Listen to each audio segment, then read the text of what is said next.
It's my great pleasure to welcome the attendees, speakers, sponsors, virtual attendees, support groups, etc.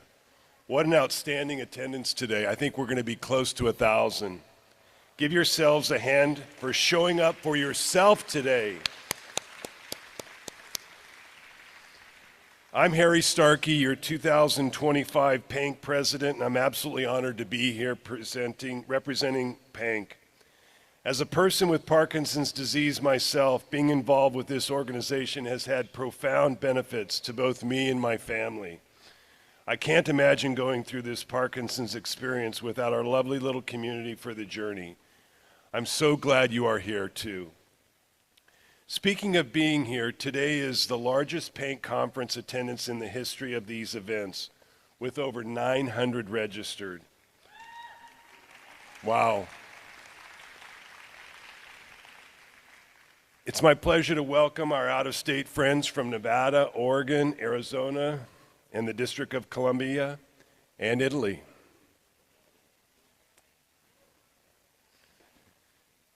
PANC is a boots-on-the-ground organization with our sole mission to support you, our NorCal constituency. Our services and programs are mostly free or very inexpensive, so as many as you can benefit as possible. Our plan is to continue to grow and provide so much more, and I look forward to sharing what that looks like in the coming months. Before we begin, I want to acknowledge the PANC Board of Directors to my left.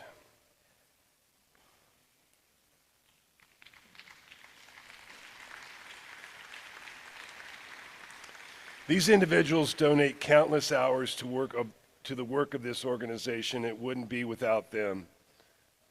Feel free to find one of them to say hello, say thank you, or ask questions today. These incredible folks make the magic happen. Thank you also to our small but mighty staff. All I can say is wow. These folks are saints and work so hard on our behalf. Thank you, Jan, Sharon, and Maria. We appreciate you more than you know.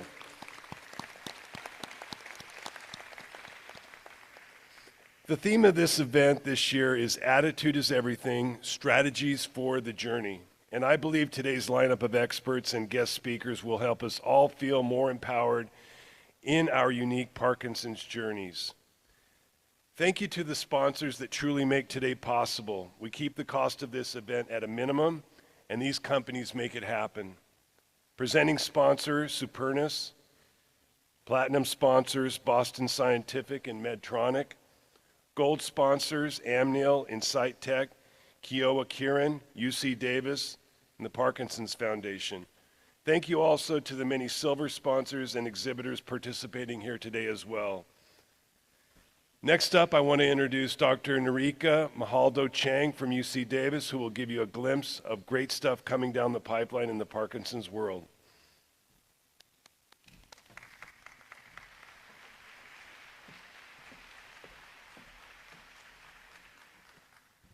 Wow, good morning. Good morning to all 1,000 of you. This is exciting.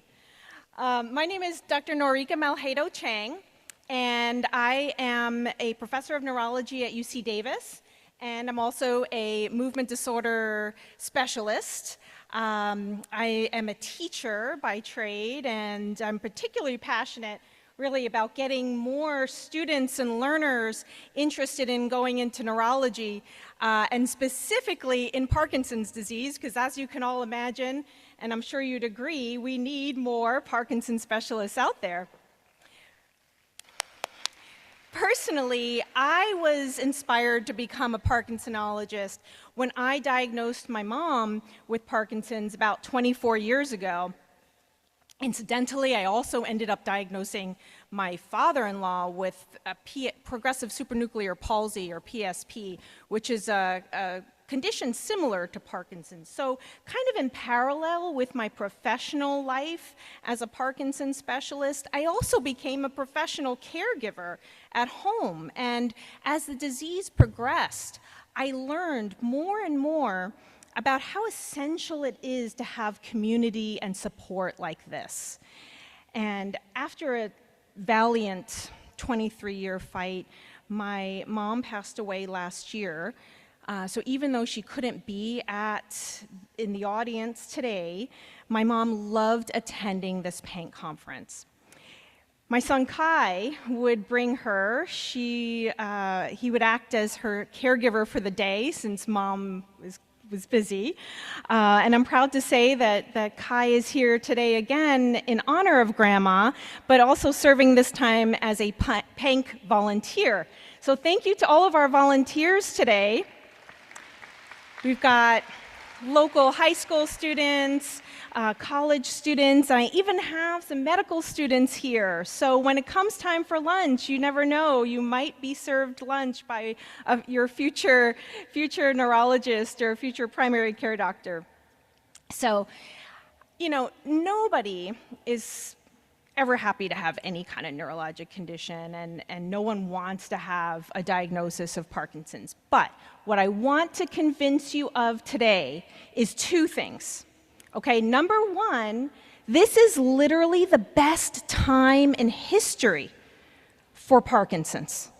And number two, you are absolutely positioned in the best place for it, right here, right now. So let me explain what I mean by best time. So last week, most of us Parkinson neurologists attended the biggest annual global research conference of the year for Parkinson's. They call it the International Congress of Parkinson's Disease and Movement Disorders. And I have to tell you, even as a specialist in this field for nearly 20 years, I was blown away by the advancements we're making this year. There are major breakthroughs in our understanding of what Parkinson's really is, what's actually happening on the molecular level, the involvement of genetics, of environmental toxins, of the gut microbiome. And this understanding helps diagnose Parkinson's earlier, right? As many of you know, we can even now diagnose Parkinson's by skin biopsy. And this research on what causes it directly leads to what we need to do to prevent it in the future. And earlier diagnosis can lead to earlier treatment, and the therapeutics are booming. It's really quite incredible. Let me tell you a story. During one of my earliest PANC conferences that I ever participated in, it was about 16 years ago, I met Joni and Ron Evans. They're in the audience today. They are a lovely couple who have been my patients ever since. And Joni, this past January, she became the very first patient in Sacramento to receive the newly FDA-approved continuous subcutaneous infusion therapy of foscarbidopa, foslevodopa for Parkinson's disease. This therapy is basically like an insulin pump for levodopa, and Joni no longer takes pills for her condition, and her symptoms have improved dramatically. That's only one example of a pharmacologic advancement. We've got advancements in surgical therapies as well that are really, really exciting. Artificial intelligence and machine learning has entered the realm of deep brain stimulation, and the future benefits of this therapy are so promising. And so the second thing I wanted to convince you of this morning is that you are literally in the best place for Parkinson's right now. Look around you.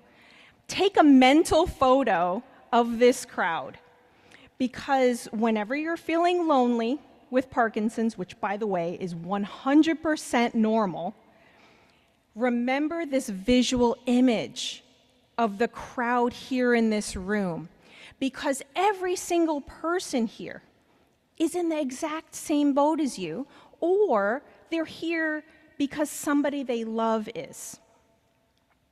Do you want to fight Parkinson's? Or do you love someone with Parkinson's? So do me a favor and make some noise. Let's hear a round of applause. Listen to that sound, okay? That sound is the sound of support. And that's one really unique aspect about the Sacramento community that I love. There is just so much love around you here. More than any other region, our Parkinson's community is engaged, enthusiastic, proactive, and generous supporters of the cause.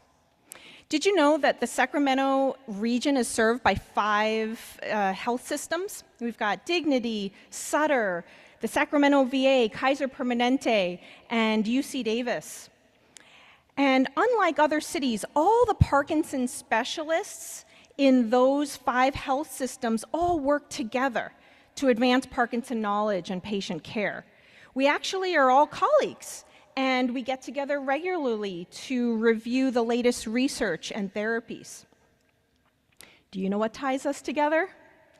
What is the glue that brings together all the people with Parkinson's in Northern California, all their care partners, plus the 5 health systems? That glue is PANC. And for the past 30 years, PANC has been bringing the medical and research teams together with the community while organizing support groups and bringing you high-quality educational outreach like you're going to experience today. So I hope I've convinced you that, number one, you are not alone. We are all here for you. And in fact, you're here at the best time in history for Parkinson's and in the best place. So right now, it's my honor and privilege to introduce the heart, the soul, and the executive director of PANC, Jan Whitney.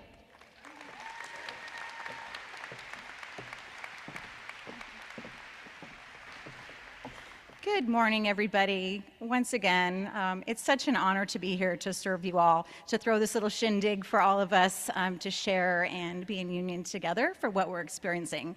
I'm Jan Whitney. I'm the executive director of PANC. Welcome. I think we can all agree it's been somewhat of a heavy year in the world, in our country, within ourselves. And it's just, and despite all of that, despite all the challenges you all face on a daily basis, that I face on a daily basis, we're all here showing up for ourselves, for our family members, for our communities. And I'm just so impressed with the sheer heroism in this room and on Zoom. Hello, Zoom friends. And I'm really honored to be here today, so thank you so much. The first year I was here on stage, I wanted to be Julie McCoy, the cruise director from the 70s show The Love Boat.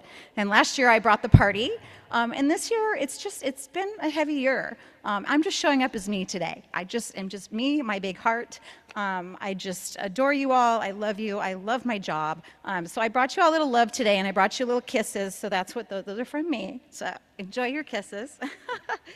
We also have some emergency cards for you that PANC did. These are for all of our Parkinson's friends. You can fold them, put them in your wallet, so if anything ever happens, you need to go to the doctor, hospital, what have you, you have these on here. You can list your medications. Bring this with you, have it with you, so it's another little gift from PANC to you. A few housekeeping notes for today. Visit the PANC table in the back of the room if you have any questions about PANC or you want more information about our services or our benefits. Please silence your cell phones and step to the lobby if you need to make a call. Bathrooms are located in the back of the room, and there's family accessible ones in the lobby out there. And please look around for your closest exit in case you need to exit for whatever reason. Don't forget to visit the vendor tables today. Get your cards stamped. At the end of the day at 2:45, we'll be drawing for the prizes that are you can see in the back of the room. So put your exhibitor card by 1 o'clock in the buckets in the back. And you have to be present to win those.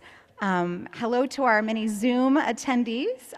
We have Mary's there today, and Kurt's there today. My mom's here today. Catherine's here, so thank you and welcome.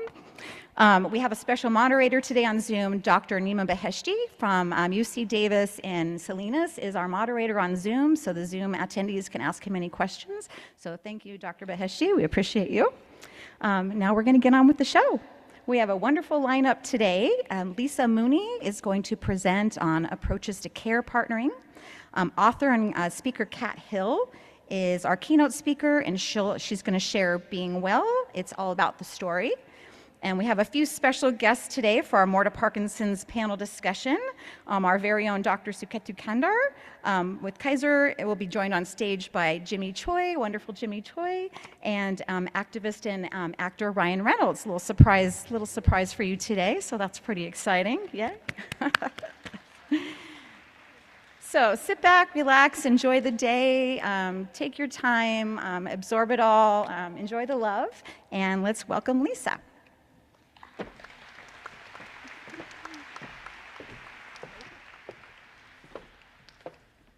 Wow, hello. I just got nervous because there's a lot of you. Beautiful, but it's an honor to be here today. Thank you so much for having me. I'm probably a little bit biased because I do live in the Sacramento area, but this is an amazing turnout. You guys have an amazing Parkinson's community. I think we can all agree we hate Parkinson's, but we love the community. You can do both. So thank you for having me here today. The challenge is going to be, I also only have 15 minutes, and if any of you know me, I like to talk. So we'll see how this goes. So today I'm going to talk a little bit about building resilience and building a connection for caregivers. Technically, I say caregivers here, but it can be a connection for any of you. So those of you living with Parkinson's, you also need social connections. You also need to practice some resiliency. So this can also be for you. So why are we here today? So basically, the World Health Organization points to neurological conditions as one of the greatest threats to public health.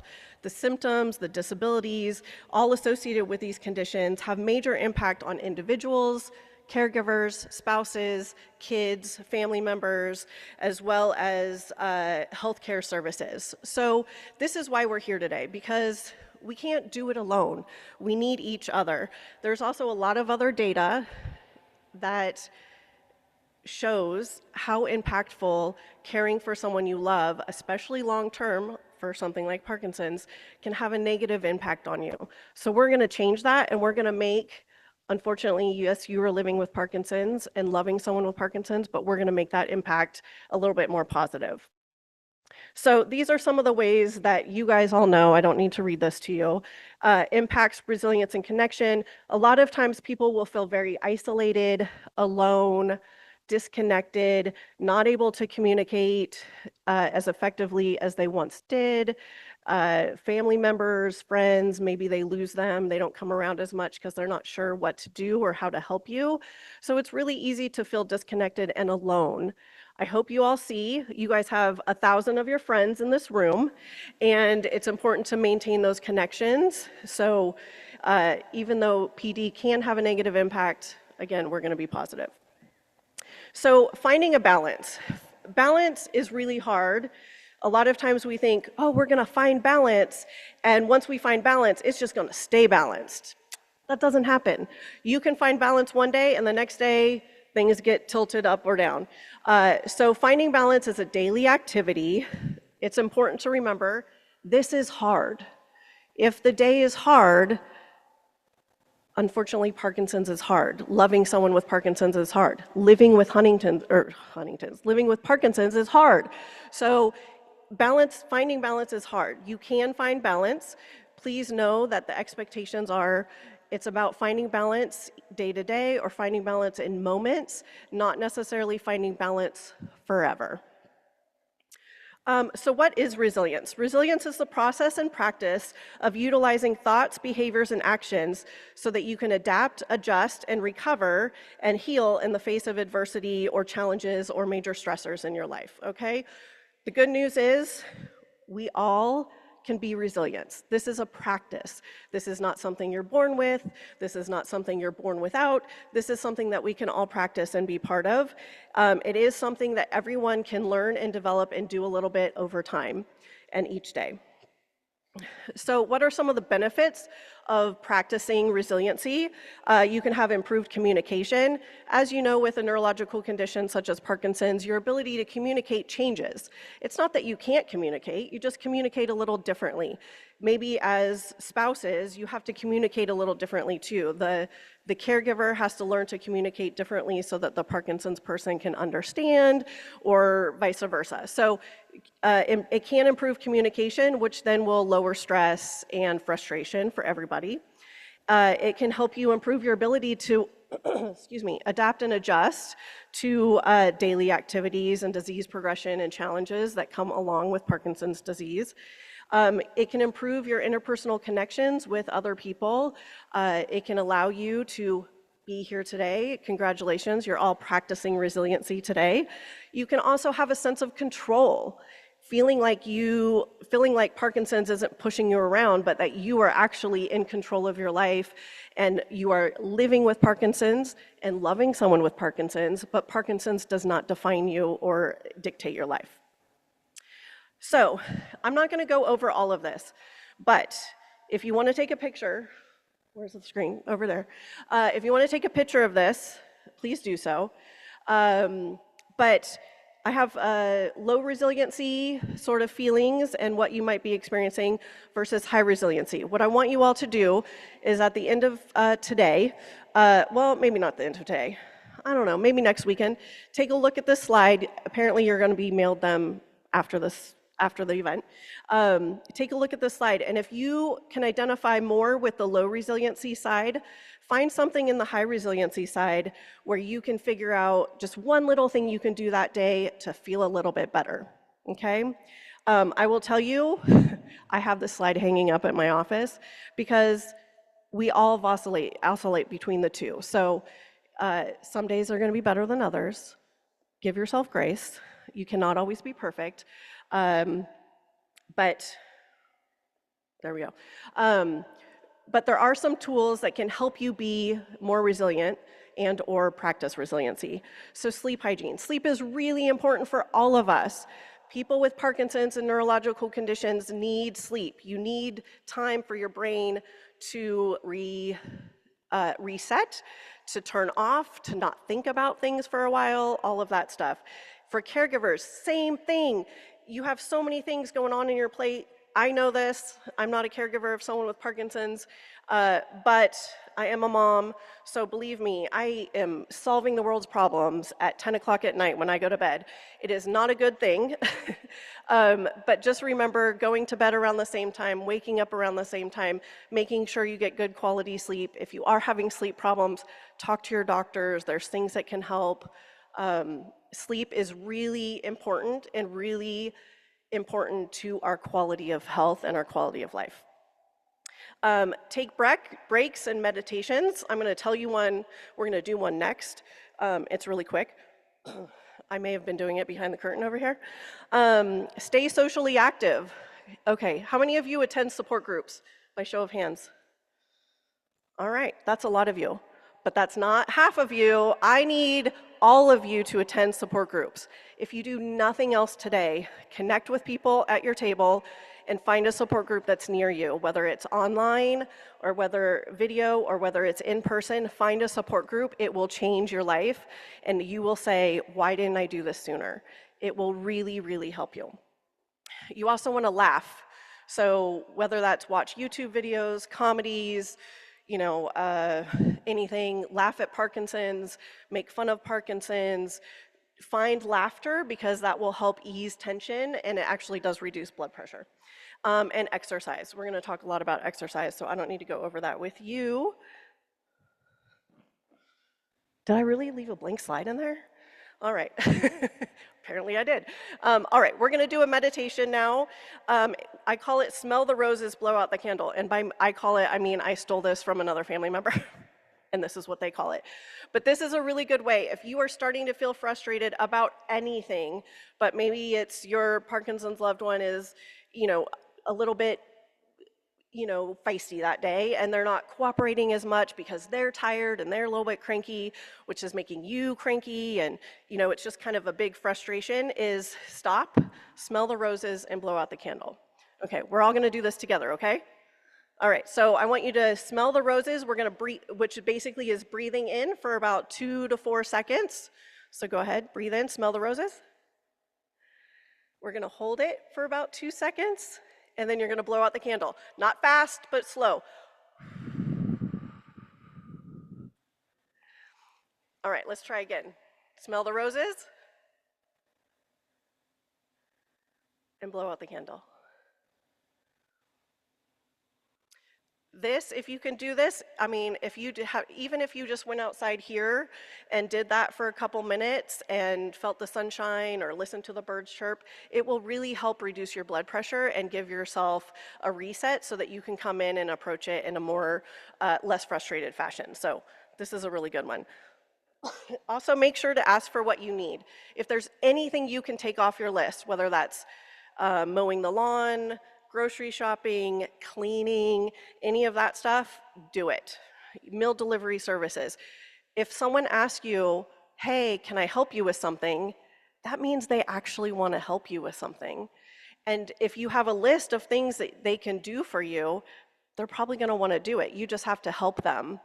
And so if you say, hey, would you mind mowing the lawn when you mow your lawn if it's a neighbor? Or would you be able to come take so-and-so to the doctor on Tuesday or whatever it is? Ask for help. We can't do this alone. Quality of life, thank you. We also want to find new ways of making memories.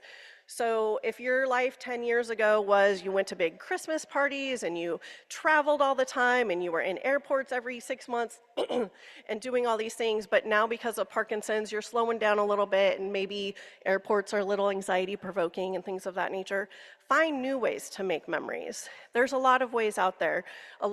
We do have a lot of families that have found that train travel is something that they really, really enjoy. One, it takes the burden of driving off of the caregivers or whoever is the driver.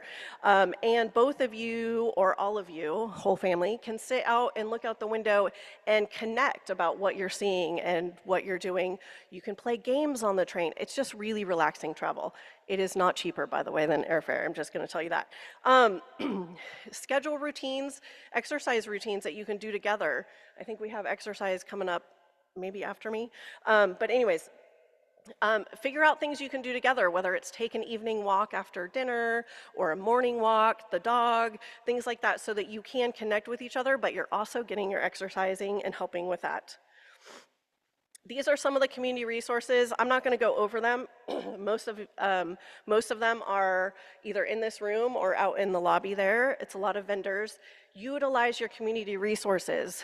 There is amazing community people here in the Sacramento, Roseville, Greater Sacramento area that really are compassionate and caring and want to help. So reach out if you have any questions.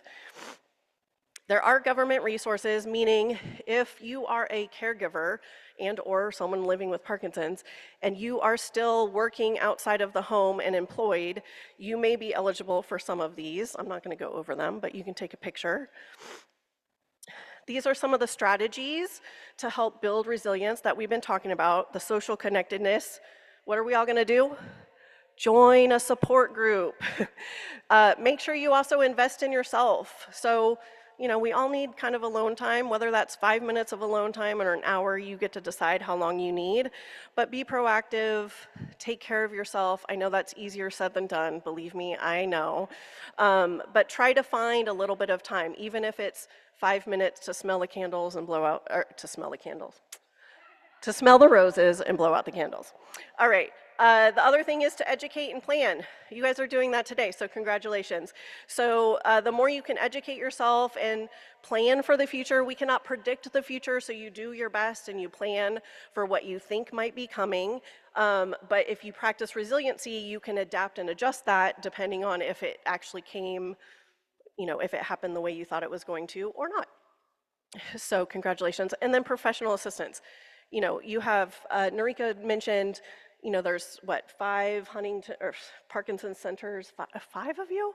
Yeah, 5 here in the greater Sacramento area. So you have lots of help, lots of compassionate professionals that are willing to help. Please reach out. There's Parkinson's organizations. Anyways, there's just lots of ways to be connected so that you don't have to feel alone. These, of course, are some of the,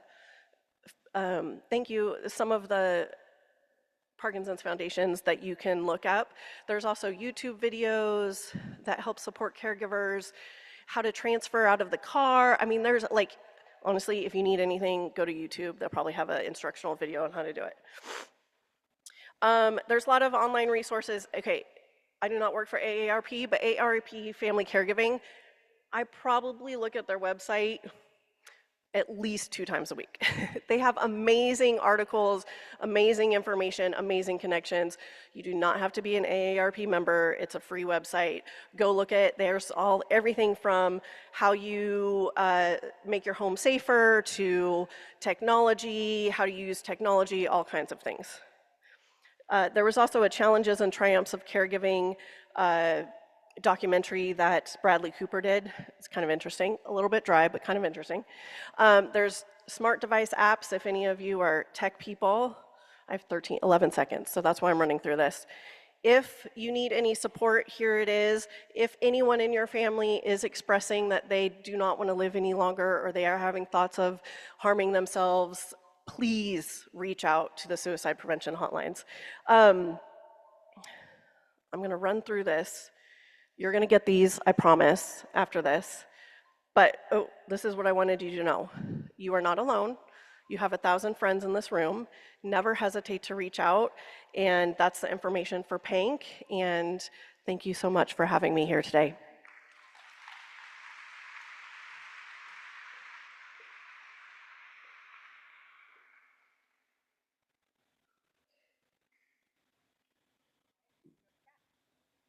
Welcome, Kat Hill, author of Being Well with Chronic Illness and host of the PD Lemonade podcast.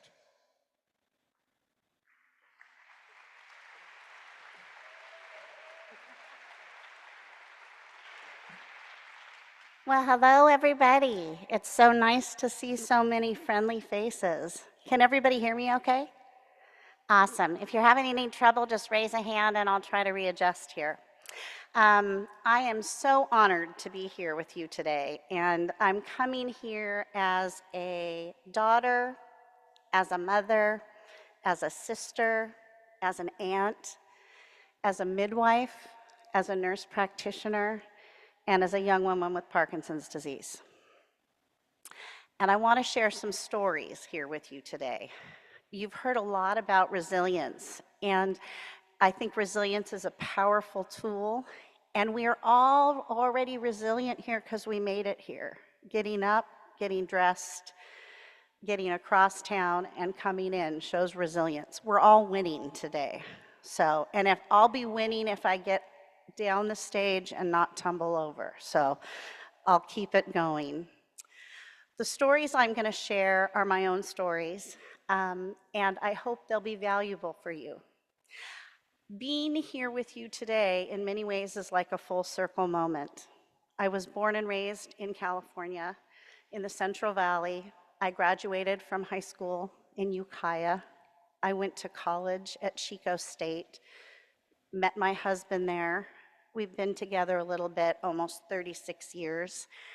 We have 3 grown children that are all adulting independently. Thank you.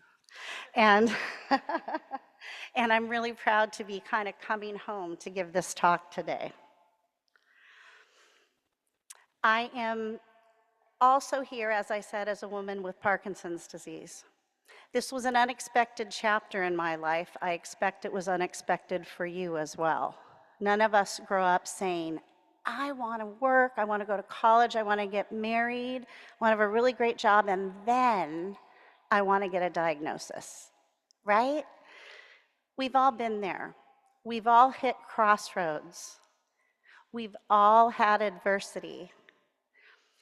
I've learned a lot about resilience through this unexpected chapter. When I was diagnosed at the age of 48, I was at the pinnacle of my career. I had been a midwife for over 10 years, had delivered 800 plus babies. I was the director of a big inner city practice in Portland, Oregon. 2 years later, as I received a diagnosis, I was having trouble with my hands, and I have a lot of dystonia bilaterally and was no longer able to practice once I received my diagnosis. I was the primary breadwinner in our household. This is a picture of my husband and I back when I had more brown hair, and he had fewer gray chin hairs. So I laid on the couch for a good 6 to 8 weeks after my diagnosis, asking a lot of questions and not finding a lot of answers. Would my husband ever be able to retire? Would I be able to hold my grandchildren? Would I live long enough to see my kids get married? That's still a question. Excuse me. So after about 6 or 8 weeks, I decided I had some choices about how I defined myself. Now, even though I say I was sidelined with that diagnosis, I should have had it on my radar. This is a picture of my dad and I. I was probably maybe 2.5, circa 1968 or 69. My dad had Parkinson's disease. He was diagnosed in his mid-70s. It's been a part of our family story for a while, but I didn't expect it, not at 48, not in the middle of my practice, and not with kids at home in high school and in college. Being diagnosed with Parkinson's, as I said, was a crossroads moment for me. We all have many crossroads moments in our lives for things like getting married, getting a new job, getting a diagnosis, graduating college. Not all crossroads are hard or challenging. There are times when sometimes we get to think about what our story is and how we might redirect or reframe what we're doing. After I was on the couch for 6-8 weeks, I watched everything on Netflix that I could see. What I found was I needed some laughter. We heard about laughter and the importance of that. I started watching the Ellen Show. Ellen Show would come on at 3 o'clock. And I realized that no matter what she was talking about that day, I laughed hard every day and out loud. I started to think about ways to bring in gratitude and laughter into my world more. I started journaling a little bit. Now, I had never been a writer, never thought I'd write or publish a book. My mom was a proliferative writer in her second act, a published poet, and I was completely intimidated by the idea of keeping a journal.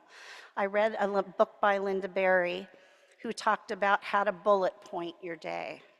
What did I see? What did I hear? What did I learn? What was I grateful for? I started writing down 3 things a day that I was grateful for. And what I started noticing as I was doing that was when my brain was full of things that I was grateful for, there wasn't as much room for the things that I wasn't. I started to think about the things that I could do. Maybe I couldn't help close in the OR. Maybe I couldn't do procedures in my office or deliver babies. But there's a lot I still could do. And I didn't want to be defined by a diagnosis of Parkinson's disease. I started looking for the glimmers. Have any of you heard the term glimmer out there? They're the little things in our days that bring us little joys. And I'm going to share a little bit. How many of you have 4-legged friends in your household? Yeah, lots of us, right? They bring glimmers. This is a picture of our 12-year-old Yorkshire Terrier, and we call him the Yorkshire Terrorist. He rules the roost. He does anything for a ball to be thrown, but it brings me great joy to throw the ball for him. The other picture is of our newest family member. Her name is Audrey Hill. Isn't that a great name? Born to our niece and nephew. The slide says, you may not be able to read it, the slide says, when the breast milk quality control comes back as meets expectations. Now, for an old midwife, I loved seeing that picture, and I keep it, excuse me, in my phone. And when I need a glimmer, I've got a picture right there to bring me some joy. I share these with the permission of her parents.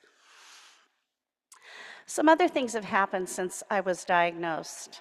I needed to think about my core values.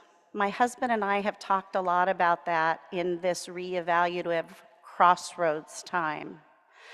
I wanted words to put to what I wanted to do with the rest of my life. This picture is from a recent family wedding, and it exemplifies my biggest goal, my biggest core value. I want to be around for as long as I can, feeling the best that I can for those that I love the very most. I am incredibly blessed to have many of these people here today to support me. And how many of you have family pictures around your homes? How many of you want to be there the longest you can, feeling good?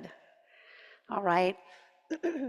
We've learned some ways to do that already. We all want to be resilient. I want to talk about words now, and I want to talk about the stories that we tell ourselves and that we share with others. The most important story, I believe, is the one that you craft for yourself. Your story can start and end with Parkinson's disease every day if you choose. And on those hard days, it's hard not to have it do that. On the hard days, I encourage you to think about what are your glimmers. Open your phone, look at a text message, pick a positive website, reach out to a friend. This concept is not just for the people with Parkinson's, but everybody in this room. Who doesn't have a bad day sometimes? Has anybody here not had a bad day? You know, I don't think so. And the other thing is we've all survived 100% of our bad days. So after my diagnosis, I picked up painting. Now, I'm not a particularly great painter, as you can tell. This is an early self-portrait about 8 months after I was diagnosed. I collaged on a saying, I shake and bake and carry on living. Putting words around the process that I was going through. I was diagnosed in my mid-40s, and I've, of course, shook with Parkinson's tremor, but I also had power surges. Ladies out there, you know what I mean, right? That's the baking part. So putting a tagline that I could laugh at and putting words on it really helped to define my story at that time. It also invited conversation and some levity with people I was explaining it to or who had questions. I want to talk about the powerful words that are shared with us by our care teams. They're important. You need to build your care team. You've heard about how important it is to get engaged in support groups. This is a picture of some of my prime care team. The guy in the middle, kind of looking funny, is my darling husband, Ken, who consented to wear a bright pink t-shirt and join a relay called the Portland to Coast. The Portland to Coast relay is for walking teams who walk for 36 hours in a relay. And we decided to try to raise awareness for Parkinson's disease. It's not a Parkinson's event. It was one of the most incredibly challenging things that I've ever done in my life. I walked in the middle of the night in the dark with a headlamp on in a town called Mist because it was misty and it was dark, and I tripped and fell. I had learned about falling small from roller derby. You have to fall small in roller derby or you get put in the penalty box. So I remembered, fall small. But the most important part is I falled small. I know that's terrible grammar. But I didn't tear my leggings. They were my favorite pair. And I didn't bleed too much that my husband didn't notice it when I got at the end. So anywho, it's a great relay race. Challenge ourselves, keep moving.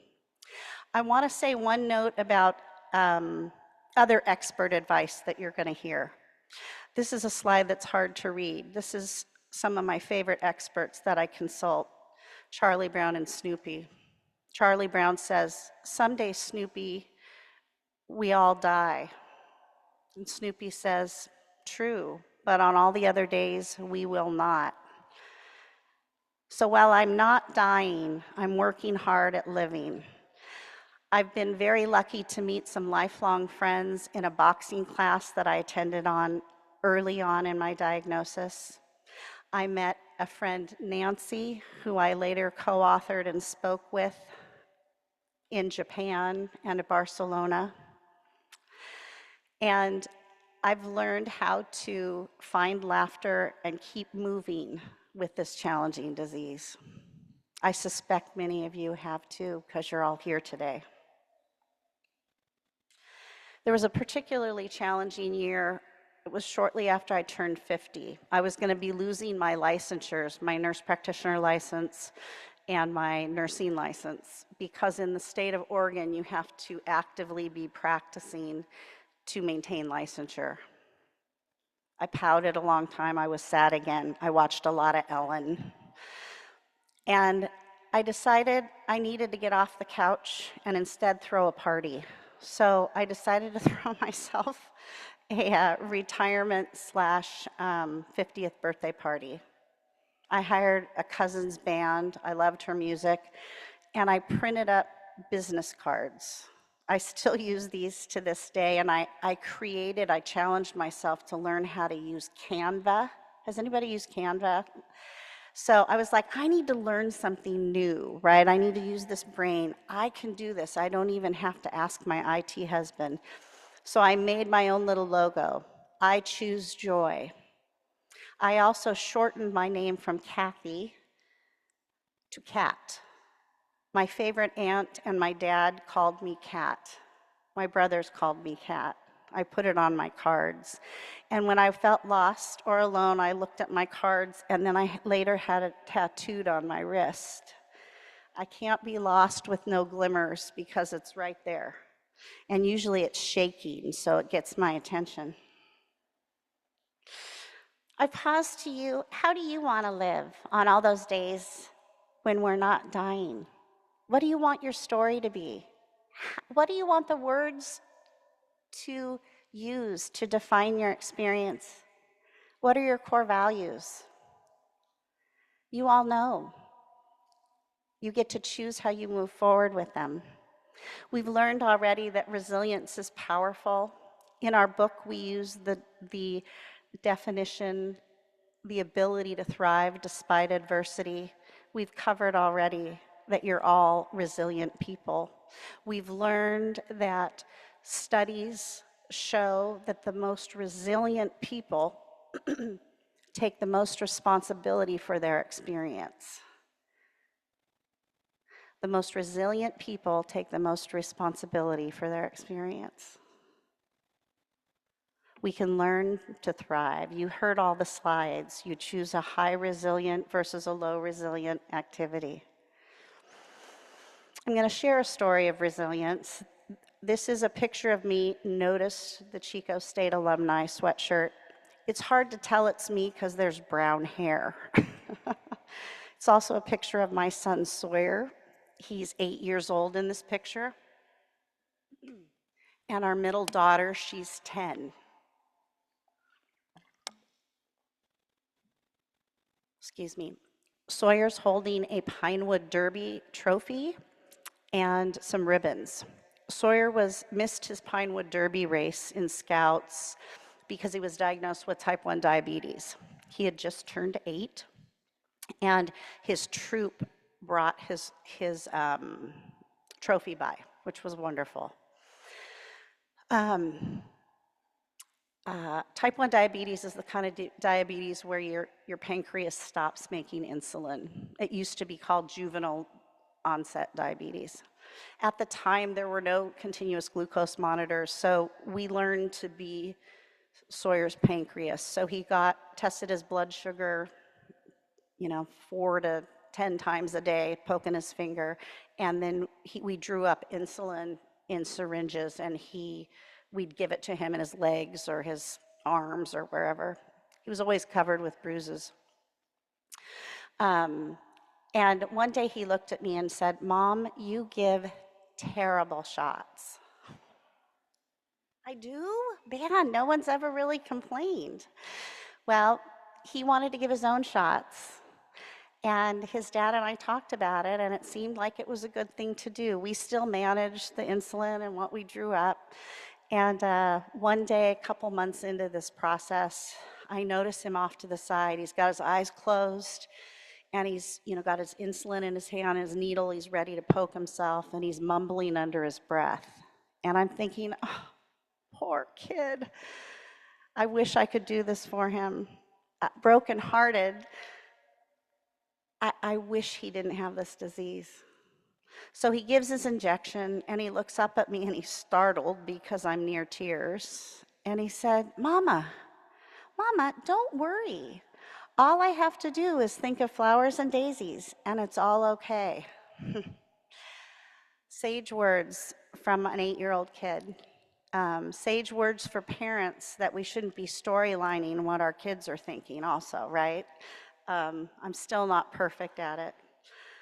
So our family learned early what resilience looked like and how words mattered. He automatically was retelling his story in his head intuitively that he was not going to be thinking pain and needles and shots. Flowers and daisies. I'm happy to say that 20 years later, this is Sawyer. The picture on the left is his high school graduation picture. The picture on the right is his Baywatch headshot. Not really, but, and he is resilient, and so is his hair. So there he is. All right, I'm going to shift gears a little bit and talk a little bit about the book that I co-authored with my friend Nancy. You've seen pictures of it. We've got a few left for sale, I think, at the next break. We developed a tool to define resilience called the wellness spiral. We don't claim to have the answer about resilience. We created this because it seemed to be a model that worked for us. The model talks about how being down at the bottom is the rabbit hole. And the rabbit hole is the place where all of us can get to where we're thinking all the bad thoughts, right? I call them the D words. Diagnosis, disability, despair, depression, death, right? The D words. We all have rabbit hole thinking sometimes. And at the top, at the big expanse, is intentional wellness.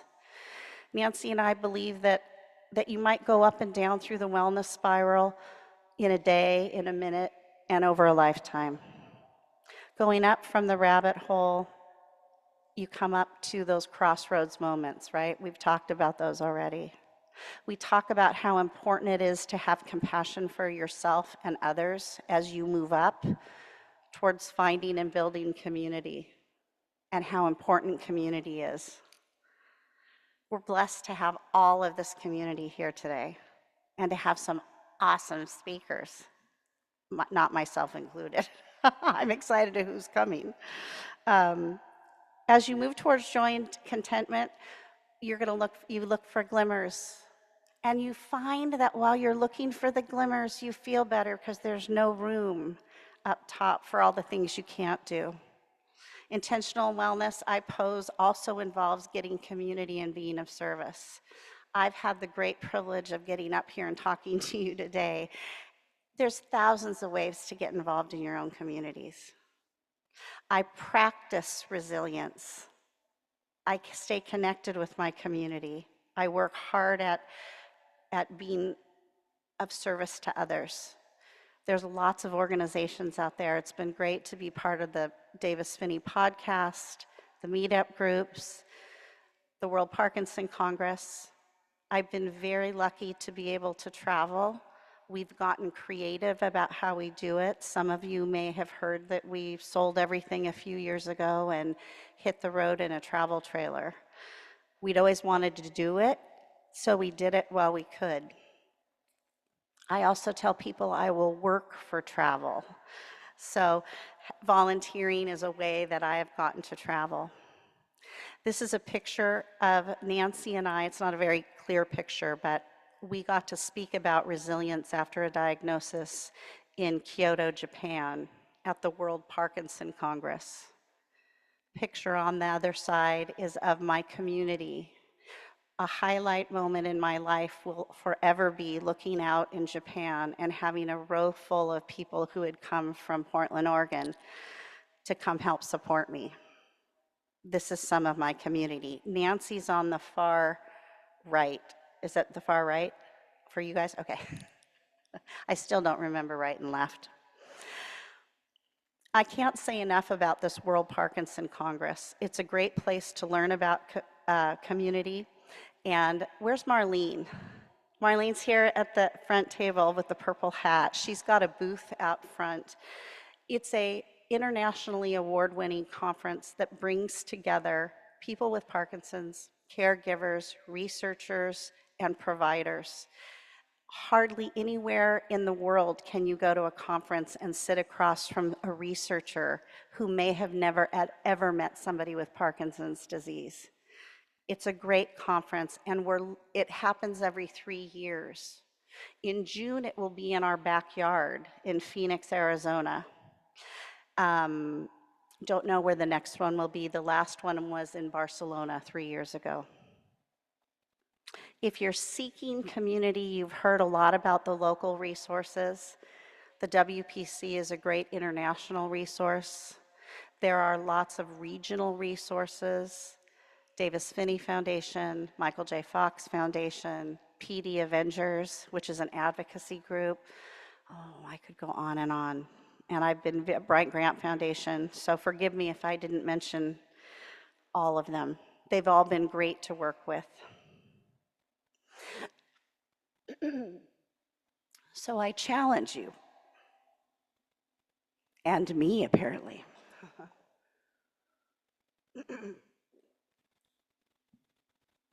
As you look for more glimmers and more joy, remember it takes a shift in concentration. It takes a practice, which we heard earlier. It's not always something that feels intuitive. And it takes mindfulness. Now, I have failed miserably at learning how to meditate. The idea that one can kind of clear the mind. The closest practice that I have had to that is playing with watercolor paint. Watercolor paint has a complete mind of its own. And I can't focus on anything but where the paint is going while I'm doing that. So it's a very zen, relaxing, mindful experience for me. It also has taught me to dare to suck and a lot about how to be humble. Finding joy in new things is also important for our brains. We can shift our brains. We can teach an old dog new tricks. I have an old dog, and this old midwife is still trying to learn some new tricks. I like this picture. My husband took this of me at the top of Table Mountain in South Africa. We had the good fortune to be able to travel to see our oldest daughter, who had been working there for 3 years. I wasn't able to go on the hike that was planned that day because I was pretty symptomatic. I don't like to say bad days. I like to say symptomatic or not symptomatic days. I think those words are powerful. Those are part of how I craft my story. I wasn't able to go on the hike, but I was grateful to be there to see my daughter. I was grateful that I was able to make it up I'm going to forget the name of it, the things that go up the hill, and I didn't completely freak out at the top. And I was grateful to be there. So it's a good reminder for me. This is a picture of my dad. Now, you've seen 2 pictures of my dad in cowboy hats. One in his earlier life in his 30s, and this was a picture of him closer to 80. So everybody here probably thinks my dad was a cowboy, and he was at heart. He liked nothing better than to get on a horse and rustle cattle or rope. But my dad, by training, was a dentist, and he was a very good dentist. He was a loved dentist. And his Parkinson's story was very different than mine. He was diagnosed later in life, in his 70s. His career was behind him. In his retirement, he would saddle up a horse and herd cattle for fun. He'd go in the foothills in Central California and tend fences and build gates. He also one time drove a whole horse trailer full of bees across the US to a friend that needed the bees. That was Dad's story. He didn't want his legacy to be about Parkinson's either. He didn't attend support groups. He wasn't interested in being a bell ringer. My aunt calls them bell ringers for the disease process. But he was a man of great service. He was a veteran, a colonel in the National Guard, a pretty spectacular dentist, a loving husband, and a great dad, and a great role model for me, and a really different Parkinson's story. You all have your own Parkinson's story. Every single person here has it, not just those of us with the disease. I wonder how you'll choose your words moving forward. I know for me, I've chosen words like, this is my second act. My second act is really different than my first. Who knows what the third act will be? Thank you. I know, it sounds like the end. I made it, sorry. It's what happens when I don't have any notes up here. I'm winging it a little bit. I love to hear and be curious about your stories. I want you to be curious about them too. I am so grateful that I was able to come here today. I'm hoping my third act is going to look like I retire and putz around on the top of a mountain on a tractor.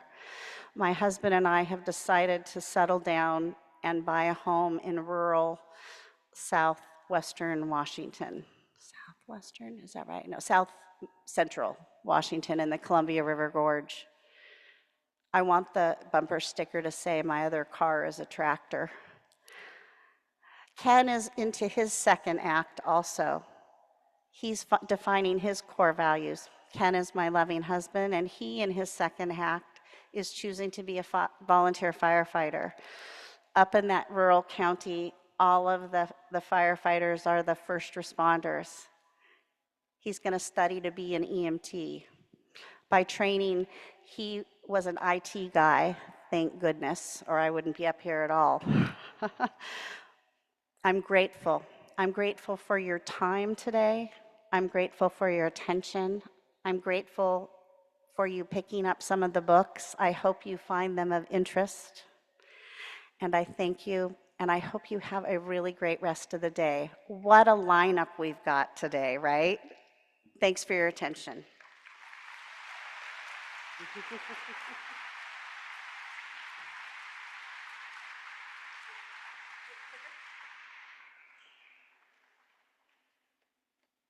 Welcome Susan Whitaker, speech language pathologist, certified as a Speak Out provider.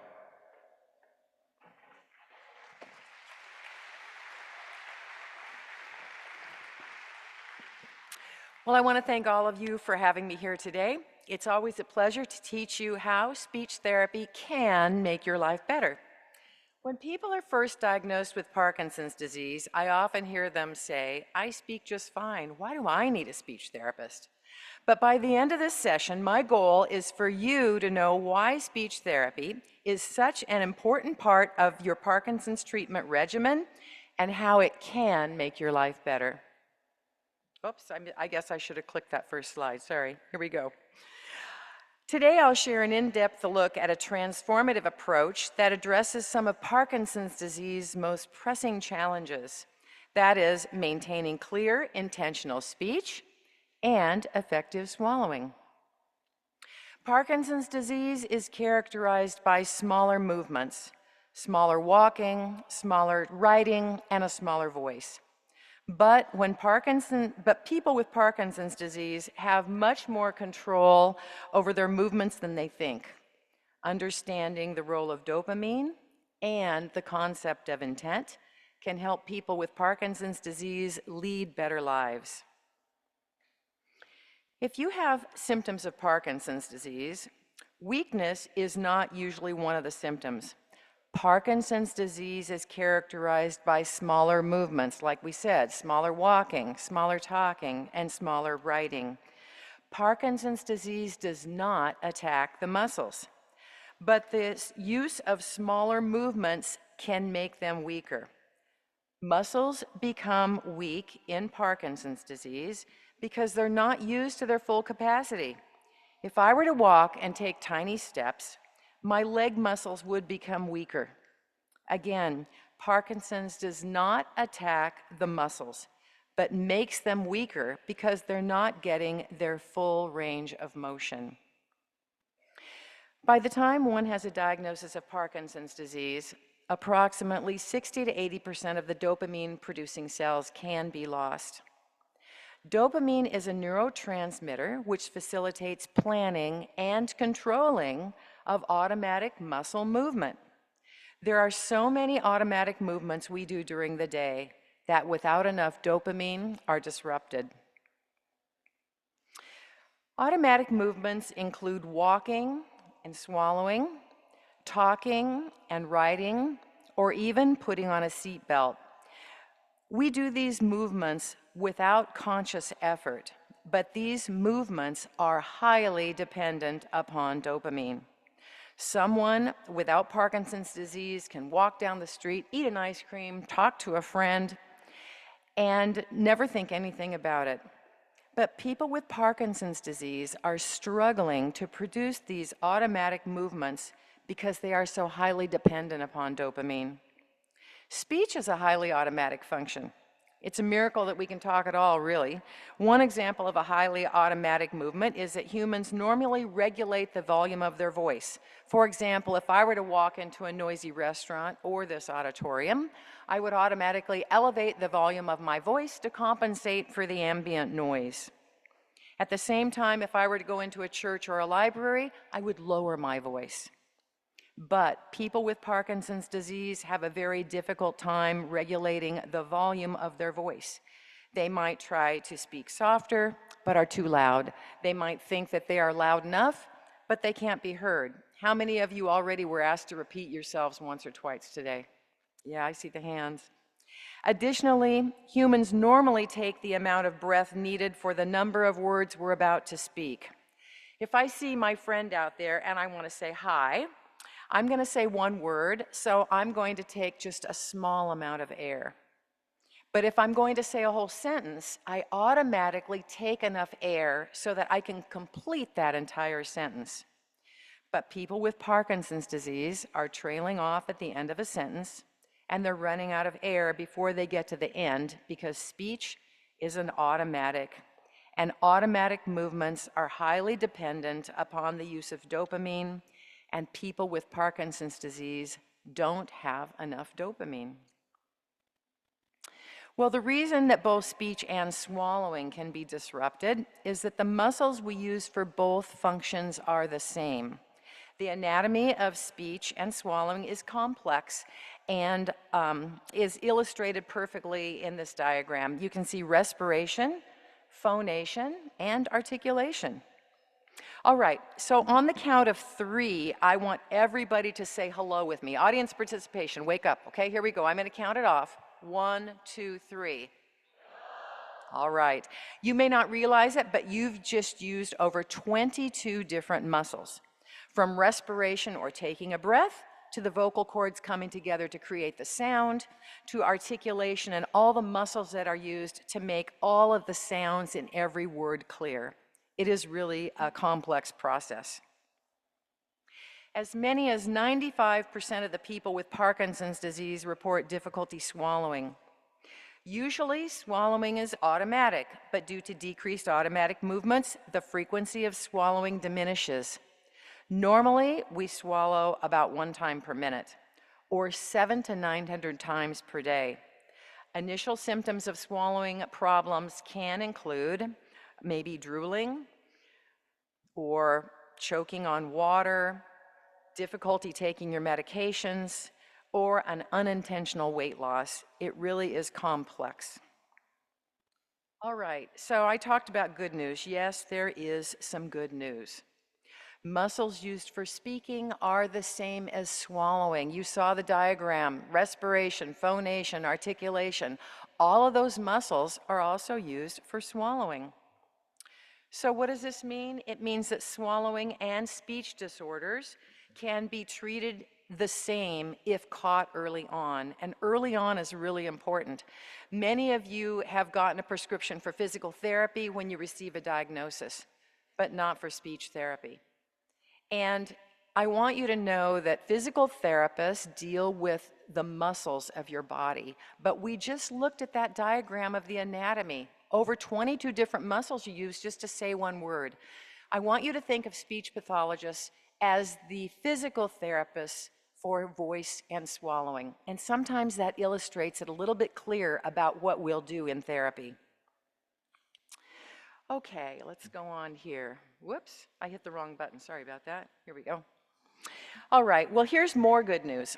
Humans have 2 motor systems: the automatic motor system and the intentional motor system. Impulses start at the top of the cortex and they travel down to the brainstem. In both motor systems, the impulses that control our movements start and stop at the same spot, but it's how they reach their destination that's different. Do you see all those little green lines there? Well, when impulses, what happens is the impulses are stopping to communicate with other structures. So when impulses for movement get to the substantia nigra, where dopamine is found, 60 to 80% of the dopamine has been lost, and they're struggling to make it the rest of the way down. Now, look at that diagram on the right, the intentional motor system. See how the blue lines go straight down and they almost bypass the substantia nigra. So the intentional motor system is not as dependent on dopamine as the automatic system. And that's good. We have a fail-safe. All right, what this means is that when people with Parkinson's disease are taught to access the intentional motor system and use intent, that is, when they are deliberate, when they focus, when they concentrate, and when they're purposeful in their movements, they can walk better, swallow better, talk better, write better. Learning to use intent is the key to managing Parkinson's disease and the main premise of the Speak Out Voice Therapy program. I'd like to thank Samantha Ellendary, who's a speech pathologist that has spent her life. She is the founder and CEO of Parkinson Voice Project, and she has designed a course that teaches speech pathologists such as myself to be able to bring this information to you. Now we're going to look at the circle of intent. It illustrates the Speak Out Therapy program developed by Parkinson Voice Project. It helps people with Parkinson's not only regain, but retain their speech and swallowing. The Speak Out Therapy program teaches us how to strengthen the muscles we use for speaking and swallowing, and teaches us how to convert an automatic function into that intentional act. What I'm telling you about intent can be applied to motor movements involved in all movements with Parkinson's. As you can see, the first step in the black square there at 12 o'clock is to receive a Speak Out evaluation by a certified Speak Out therapist. And then you'll go through the steps, and in the green wedge there, you're going to receive 12 one-on-one speech therapy sessions, which gives you the tools you need to do the exercises and learn more about speech and swallowing problems. Then you'll transition to participate in Speak Out therapy groups and a home exercise program. Every 6 months, you'll go back to your therapist to receive a refresher. Now, notice that wrapped around the circle is daily home practice. And exercise might be one of the most important things that you do. It's so important that you set it up to be a part of your daily routine. How many people here received a prescription for medications from their doctor and they take it on a regular basis? Okay, hands are going up. It's all in your phone. How many people here went to physical therapy, you finish, you get your exercises, and now you go to a gym or you participate in exercise daily to keep your bones moving? That's right. It's no different with speech pathology. You are going to get a prescription for exercises because remember, we're the PT for speech and swallowing, and we want you to do this on a daily basis. Because really, for people with Parkinson's disease, lifelong home practice should never end. Okay, so now I think it's time for a little demonstration of some of the Speak Out therapy exercises. I hope you're ready to calibrate your voices. I know my Speak Out group is here, and we calibrate our voices at the start of every session. We're going to go through 4 of the Speak Out therapy exercises together, and it's important for everyone to know how much effort it takes to use intent and to warm up our voices. So let's talk about intent. It's not yelling. It's more like empowering you to change your speech from an automatic habit into a deliberate act, promoting clearer speech and safer swallowing. All right, so here we go. The first one of the warm-ups is 5 basic syllables. You're going to do these smooth and connected, neither monopitched nor chanted. Project your voice up and forward. There's so many people here. I expect to hear everybody's voice just almost take me right off of this podium here. Every syllable is with intent, and it's pretty loud. All right, so here we go with our warm-ups. It's these 5 syllables. I'm going to kind of be the conductor up here, but I want you to use intent with your voice. Everyone, all 99,000 of you here. Here we go. May, me, my, mo, moo.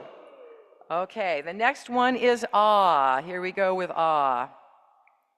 Mouth open wide, not longer than 10 seconds. Your volume is consistent, clear throughout, and here we go. Oops, wait a minute, I gotta click it. Here we go. Ah.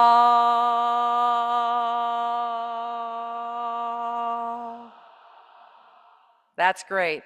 All right, now we're gonna do the glides. Glides are important because the vocal cords stretch up for a high pitch and they go down for a low one. So if you wanna say, that's great, it's gonna go up and then it's gonna go down. So these glides are gonna be a steady ah, glide your voice up.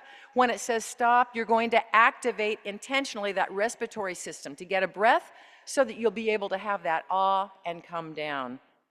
All right, here we go with intent on the first one. Ah. Okay, now this time with intent, I want to really hear you. Ah. All right, that's great. Okay, now here we go with the numbers and counting. Smooth and connected, again, with intent, every number, exaggerated. Intent should be loud. And here we go, I'm gonna fly these in one line at a time. Here we go, all together. 1, 2, 3. Good, with intent, everybody. 6, 7, 8, 9, 10. 11, 12, 13, 14, 15. Okay, that's great. Now let's launch right into reading because my time is up and I have something special for you to see at the end. So again, with intent, let's read these together. This is how you're going to live with intent. Let's go together. Speaking with intent means to focus, concentrate, be purposeful, be mindful, take control of your speech, say it like you mean it, be deliberate.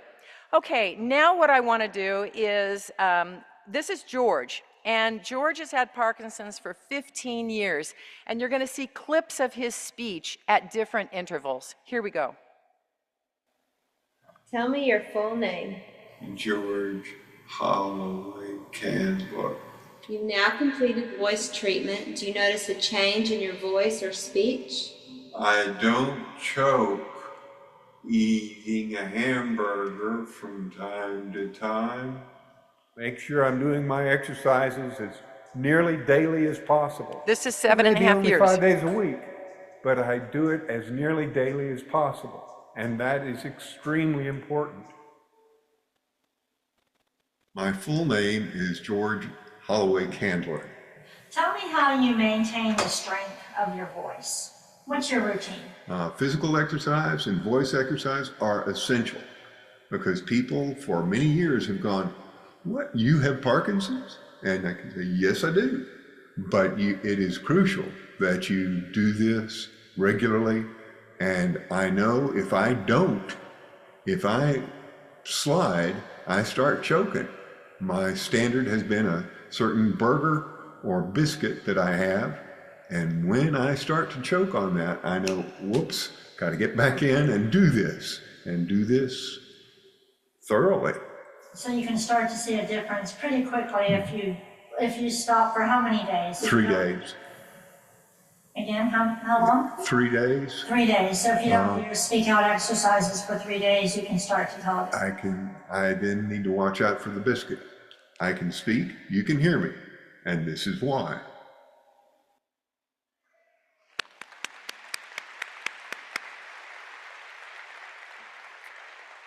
Well, I think George is a real testimony to the Speak Out Therapy program. All of you can find a Speak Out therapist if you pull up their website, and there'll be a little box that says Find a Speak Out Therapist. You put your zip code in, and then all of the certified Speak Out providers will populate.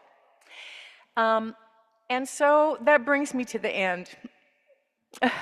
And I want to thank you sincerely for supporting me in this, my Speak Out Therapy group. They've been absolutely great. But more than that, I want to thank every single one of you for having enough gratitude for yourselves to be here today, to care about your health. And I want you learning this information. And therefore, I want you to speak, swallow, and live the entire rest of your life with intent. Thank you.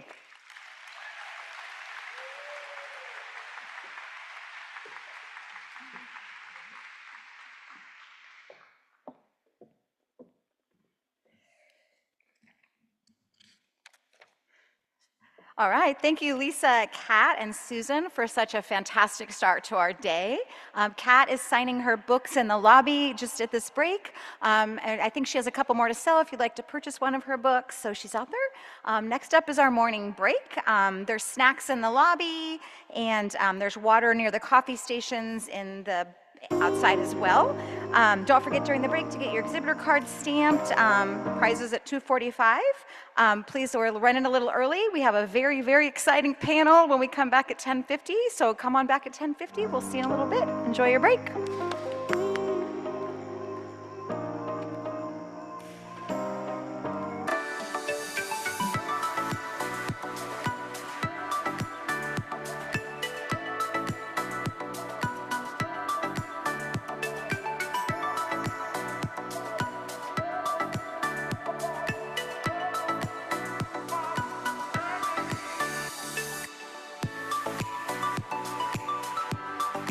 Ladies and gentlemen, please welcome Kathy Van Hoof with Dance for Parkinson's for our movement.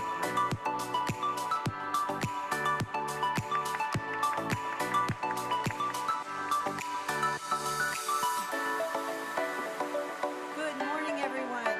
We are here from the Dance for Parkinson's program. Woo! We got some people there. We'll tell you a little bit more about that, but first of all, my name is Kathy. This is Elaine and Lisa. And our task today is to get you moving. So, to that end, I invite you to stand up if you'd like to. Stay seated if you'd like to. Now, if you're going to stand up or seated, either way is fine. Let's take a moment to make sure that we have a little bit of space around us for the movement we're going to be doing. Let's try some of that movement. The first exercise has a lot to do with push and push. So make sure you got room to push in front of you, room to push up. And that push, you're not really pushing against anything, but you can feel the resistance. And there's a portion we're gonna push down to the floor 3 times. Push, push, push, cross. Push, push, push, cross. That's basically it. Now, Lisa's demonstrating a seated, we're doing a standing. There is no right or wrong here. It's just a chance to move. So, music please for tune number 1. Here we go. Just step in place. Yep, that's it. Nice. All right. Here comes the pushing. Push. Other side. Push. That looks good. Cross the arms. Both arms out. Push. And up. And out. That's it again. Out. And up. Out. Now push to the floor. 1, 2, 3. Up. 1, 2, 3. Nice. Last one. Back to the front. Feel the resistance. Cross the arms. Out. And up. And up. Both arms. Out. Looks great. Oh, look at that. Doesn't that look great? Again. Out. Push to the ground. Coming to the end.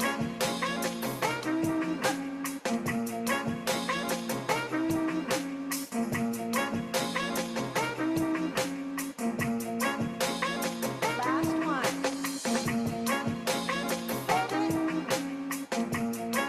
Ha. Nice.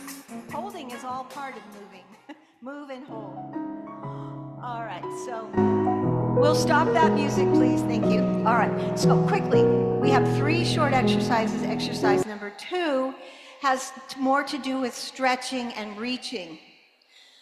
We get caught in these tight little bubbles, but we need to get out of them. So this particular exercise, you're gonna scoop down, make a big arc with your arm. Yes. We'll do that on both arms. Then we do it with both arms reaching up. They're gonna cross at the top and come down. And I want you to drop your chin just a little and lift. And we're gonna do some bend to the knee and straight, bend, just gentle. And a bit of a twist. So this is just kind of more of a stretchy movement sequence. So we are ready for tune number 2, please. Take a deep breath in and out. Scoop. Big arc. Oh, lovely. Oh, look at that. Other side. All the way. Now just bend the knees, gentle. Yes. Both arms are going to reach up to the top. Cross. Down. Drop your chin. And lift your chin. Just a twist. And a twist. Yes. Arms up. Hold it there. Hold it. Yes. All right. Relax. That was beautiful. The sea of humanity. Wow. All right, we've got one more short exercise. This one has got a bit of a swing to it. Again, it's just stepping in place.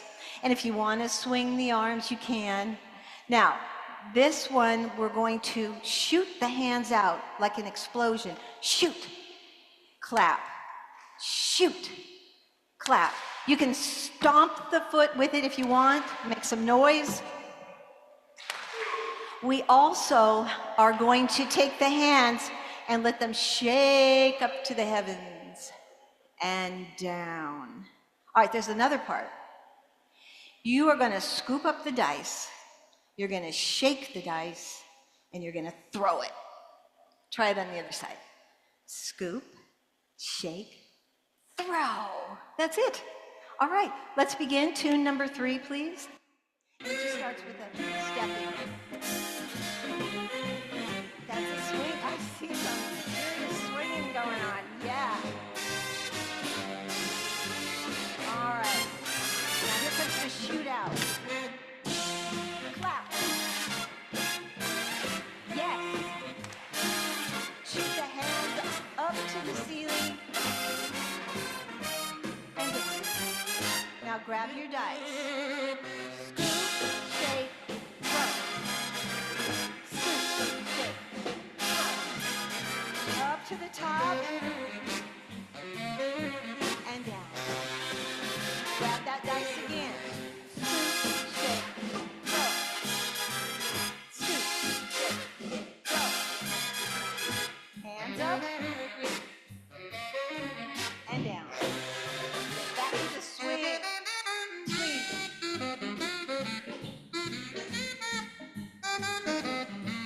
You can swing your arms if you want. All right, we're going to shoot the hands out. Clap.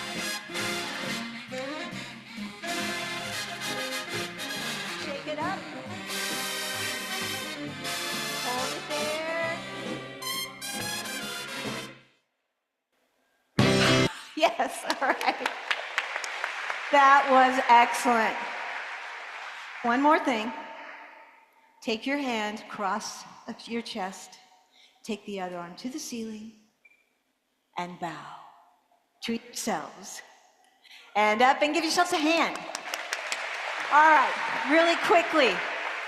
Dance for Parkinson's is an organization that began over 20 years ago in New York. The Mark Morris Dance Group offered classes for people, specifically people with Parkinson's.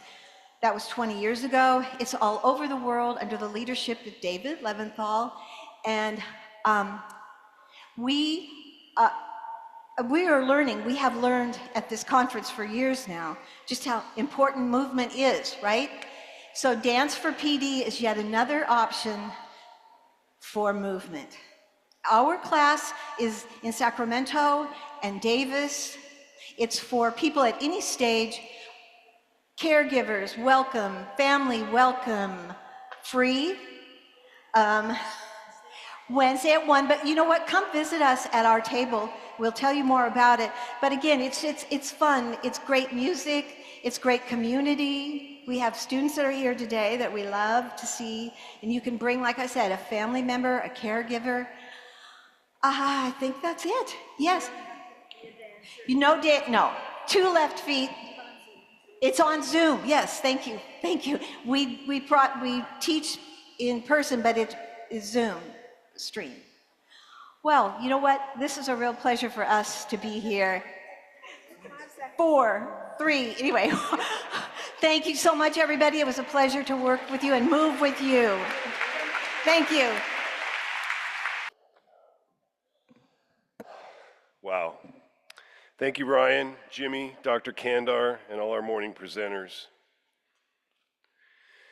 I'm pivoting now to something that's really, really important to me, and we've touched upon it in the morning session here. Today we've gathered to explore strategies for success in navigating Parkinson's disease. We come together to learn, network, and support one another. So I want to shine a light on a group whose needs are often overlooked. Our incredible caregivers who we couldn't exist without. Behind every person living with Parkinson's is someone who quietly carries the weight of the disease with them. A spouse, a child, a sibling, a friend. Someone who wakes up each day and chooses love over exhaustion, patience over frustration, and hope over despair. Caregivers are the unsung heroes of our community. They need our help because Parkinson's is relentless. I know because I have it. It doesn't take weekends off. It doesn't stop for holidays. and neither do the Parkinson's caregivers. These heroes manage medications, attend appointments, assist with mobility, monitor symptoms, and provide emotional support. Often while juggling jobs, families, and their own health, the physical, emotional, and financial toll can be staggering. Studies show that caregivers for people with Parkinson's experience higher rates of depression, anxiety, and burnout. Many report feeling isolated, overwhelmed, and invisible. And yet they rarely ask for help. Why? Because they're too busy giving it. That's why I'm here today, to ask. No, to urge as many of you as possible to help fund PANC's respite grant and for caregivers.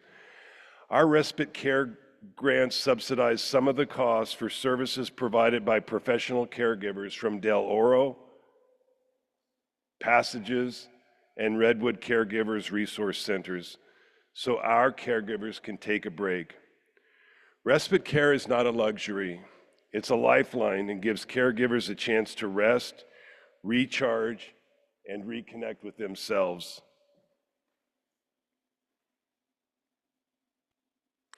It allows them to be better partners in care, better advocates, healthier human beings. Imagine a few hours of professional support, what that could mean each week.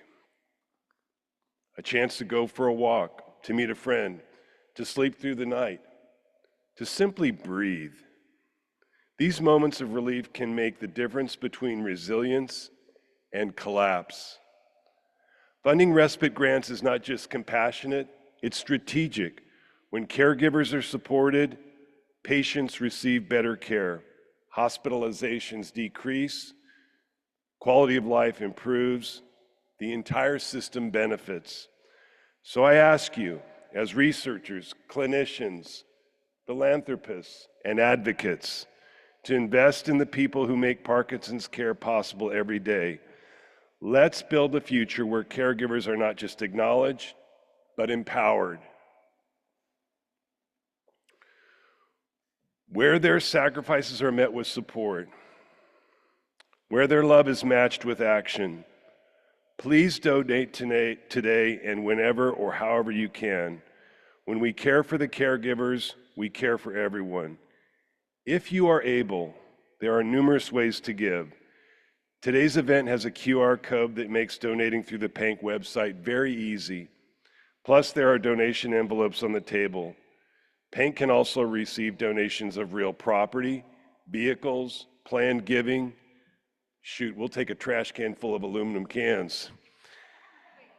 And other creative ways of giving too. If you want to use the donation envelope, you filled it out, hold it up and staff will come and collect. You can also drop it off at the table in the back anytime today. I thank you from the bottom of my heart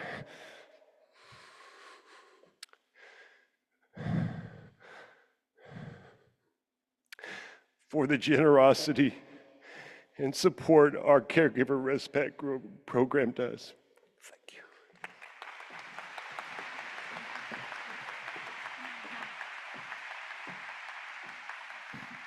We love us some Harry. We sure do. It's my favorite time of day. It's lunchtime. Volunteers are going to be bringing trays of food to your tables. There's a variety of wraps and sides. And if you have dietary restrictions, let one of the servers know. These are all of our incredible volunteers today. Please tell them thank you. There's quite a few of them. They've taken time out of their day. They really wanted to be here. So make sure to do that. A lemonade, tea, and coffee are in the back of the room if you'd like that. Be sure to visit the exhibitor tables. By the way, if you put your card in for the FATS gift card, we don't have the FATS gift card, so visit us in the back to pull your card and put it in another prize. So I apologize for that. And if you have any questions for the Ask a Doctor panel this afternoon, there's cards on the table. Ask the question, put it in the bin in the back at the pink table, and we'll see if our doctors can get to your question, okay? So I think that's it. Enjoy your lunch. We will be back at 12:40 for a more good time. So enjoy your time.